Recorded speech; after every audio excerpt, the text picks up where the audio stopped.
श्री गणेशाय नमः. नमस्कार मित्रांनो, आजच्या भागात आपण अष्टविनायक यात्रेतील सर्वात शक्तिशाली असणाऱ्या गणपतीविषयी सविस्तर माहिती बघणार आहोत. तो म्हणजे रांजणगावचा महागणपती. महागणपतीचा इतिहास म्हणजे हे क्षेत्र भगवान शंकरांनी वसविले असून त्यांनीच गणेश मूर्तीची येथे स्थापना केली आहे. गृस्मत ऋषींचा पुत्र त्रिपुरासूर हा गणेशाने दिलेल्या वरामुळे अतिशय उन्मत्त झाला होता. त्याने सर्व देवांनाही जिंकले. सर्व देवांच्या विनंतीवरून भगवान शंकराने या दैत्याचा परिपत्य करण्याचे मान्य केले. शंकराने विनायकास प्रसन्न करून घेतले. कार्तिक शुद्ध पौर्णिमेस याच ठिकाणी शंकराने त्रिपुरासुराचा परिपत्य केले. तेव्हापासून या पौर्णिमेस त्रिपुरा पौर्णिमा असे म्हटले जाऊ लागले. पेशव्यांनी येथील लोकांना वंश परंपरागत देवाची पूजा करण्याची सनद दिली. मोरया गोसावी यांनी अनंबा देवांना गणेशाच्या धातूची मूर्ती प्रसाद म्हणून दिली. त्या मूर्तीची उत्साहात मिरवणूक निघत असते. भाद्रपद महिन्यात येथे घरोघरी गणेशाची स्थापना करण्याची प्रथा नाही, तर मंदिरातील गणेशाची पूजा केली जाते. श्री व्यंकटेश हरनीज पुणे यांच्या वतीने रोज सकाळी शिरा वाटप करण्यात येते.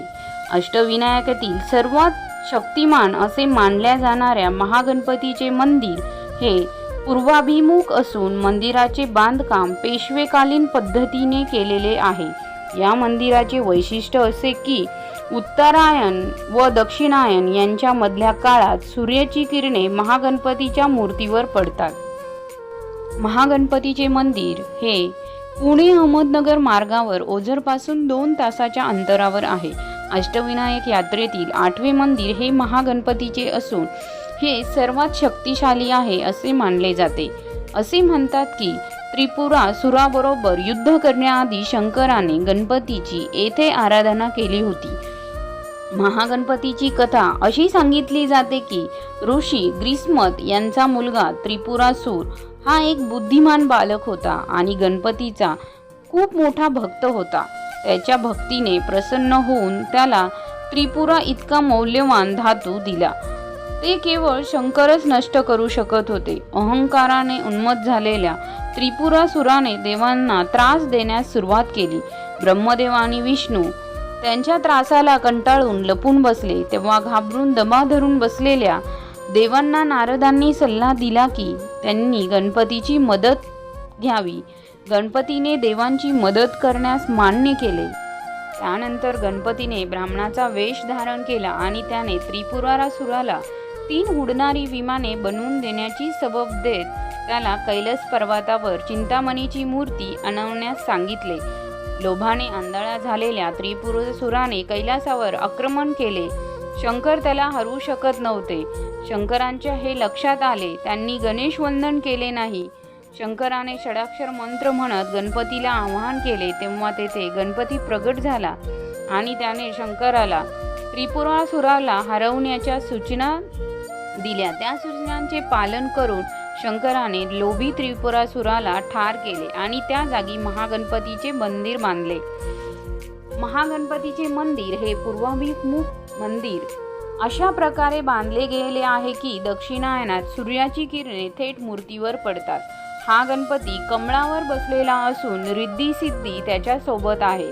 हा गणपती स्वयंभू आहे. भक्ताचे असे मानणे आहे की या मूर्तीच्या खाली अजून एक मूर्ती असून असे म्हणतात की त्या मूर्तीला 10 सोंडे आणि 20 हात आहेत. या मूर्तीला महोत्कट म्हणतात. पण ही मूर्ती अस्तित्वात आहे की नाही याची कोणालाच खात्रीशीर माहिती नाही. महागणपती हा अतिशय शक्तिशाली असून गणेशोत्सवात रांजणगावचे गावकरी आपल्या घरी गणपतीच्या मूर्तीची स्थापना करत नाहीत, तर या देवळात येऊन पूजा आणि प्रार्थना करतात. महागणपतीची मूर्ती ही स्वयंभू मूर्ती असून पूर्वाभिमुख आहे. गणपती मांडी घालून कमळावर आसनस्थ आहे. त्याचे कपाळ एकदम रुंद असून त्याची सोंड डावीकडे आहे. पूजा आणि उत्सव हे मंदिर सकाळी 5:30 ते रात्री 10 पर्यंत उघडे असते. भाद्रपद महिन्यात रांजणगावातील गावकरी आपल्या घरी गणपतीची स्थापना करत नाही. त्याऐवजी ते सर्व या मंदिरातच येऊन पूजा करतात. भाद्रपद महिन्यात 6 दिवसांचा विशेष उत्सव साजरा केला जातो। यामध्ये गणपतीला 5व्या दिवशी महानैवेद्य दाखविला जातो। या दिवसात फुलांनी सजविलेल्या पालखीमध्ये गणपतीची मिरवणूक काढली जाते। याच दिवसात कुस्तीचे सामने आयोजित केले जातात। ते पाहायला अफाट गर्दी असते। 6व्या दिवशी भाविक महागणपतीचे दर्शन घेण्यासाठी लोटांगण घालीत जातात। त्यानंतर महागणपतीच्या दर्शनाला गेल्यानंतर जवळ अनेक दर्शनीय स्थळे देखील आहेत। वडू बुद्रुक येथील संभाजी महाराजांची समाधी ही अंदाजे 27 किलोमीटर अंतरावर आहे। निगोज येथे कुकडी नदीच्या पात्रात खडकांमध्ये रांजणगावच्या आकाराचे नैसर्गिक खळगे बघायला मिळते। माहिती आवडली असल्यास लाईक करा, शेअर करा आणि सबस्क्राईब करा।